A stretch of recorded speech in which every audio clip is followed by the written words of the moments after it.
Halo teman-teman, kali ini kita akan membahas mengenai salah satu organel yang ada di dalam sel tumbuhan, yaitu kloroplas.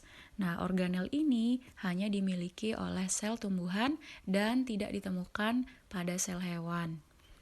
Nah, sebelum kita membahas bagaimana pentingnya kloroplas itu, kita akan membahas terlebih dahulu secara umum mengenai sel yang ada di dalam tumbuhan. Sel pada tumbuhan terdiri dari berbagai organel, yaitu yang pertama, dari bagian luar dulu, itu ada dinding sel. Dinding sel ini berfungsi untuk memproteksi bagian sel yang ada di dalam, kemudian juga untuk mengatur tekanan osmotik sel. Selain itu juga menyokong bagian sel tumbuhan, karena strukturnya yang rigid dapat menyokong tubuh tumbuhan. Selanjutnya ada membran sel, kemudian di dalam membran sel terdapat sitoplasma, yaitu cairan yang ada di dalam sel, di mana di dalam sitoplasma tersebar organel-organel sel.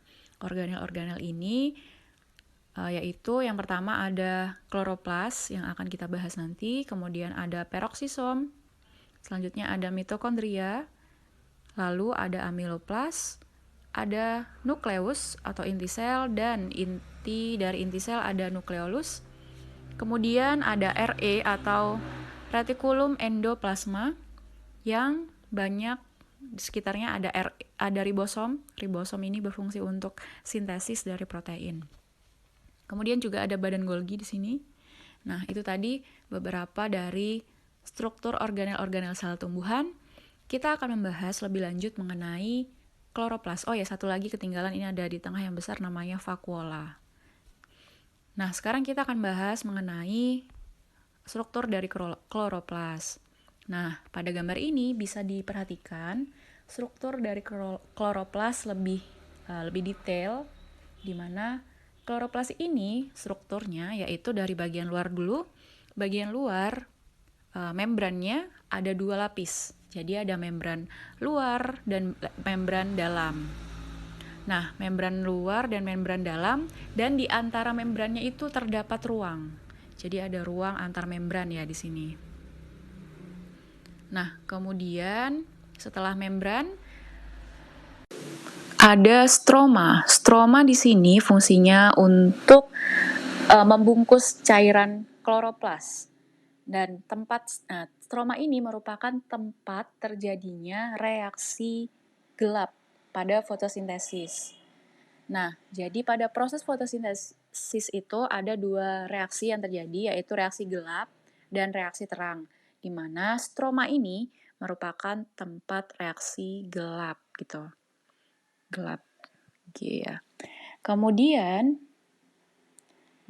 stroma ini juga bahan dasar untuk penyimpanan hasil fotosintesis yang berupa pati atau amilum. Oke, sekarang kita beralih ke tilakoid. Tilakoid berbeda dengan stroma tadi. Tilakoid, nah ini tilakoid itu yang bentuknya seperti tumpukan cincin. Kalau kita gambarkan akan seperti ini. Nah, tilakoid ini merupakan tempat terjadinya proses reaksi terang pada fotosintesis. Nah, yang menangkap cahaya. Jadi nanti proses reaksi terang ini terjadinya di bagian tilakoid. Oke. Kemudian ada granum. Granum merupakan kumpulan dari tilakoid. Jadi, tadi kan tilakoid berbentuk seperti tumpukan cincin. Nah, satu cincin ini disebut dengan granum. Jadi, granum ini apabila digabungkan atau di kumpulan-kumpulan dari granum ini disebut juga dengan tilakoid. Nah, selanjutnya ada DNA plastida. Nah, DNA plastida ini, ya, merupakan bagian kloroplas yang menjadi gen pembawa sifat pada plastida. Fungsinya untuk mereplikasi kloroplas dan melakukan pembelahan sel. Kemudian juga ada ribosom. Ribosom ini yang titik-titik warna hitam. Fungsi dari ribosom adalah untuk mensintesis protein yang dibutuhkan oleh tanaman. Oke, itu tadi adalah bagian-bagian dari organel kloroplas yang secara umum fungsinya adalah untuk fotosintesis. Nah, jadi dapat dikatakan mengapa penting kloroplas bagi tumbuhan, karena peran utamanya adalah untuk melakukan fotosintesis.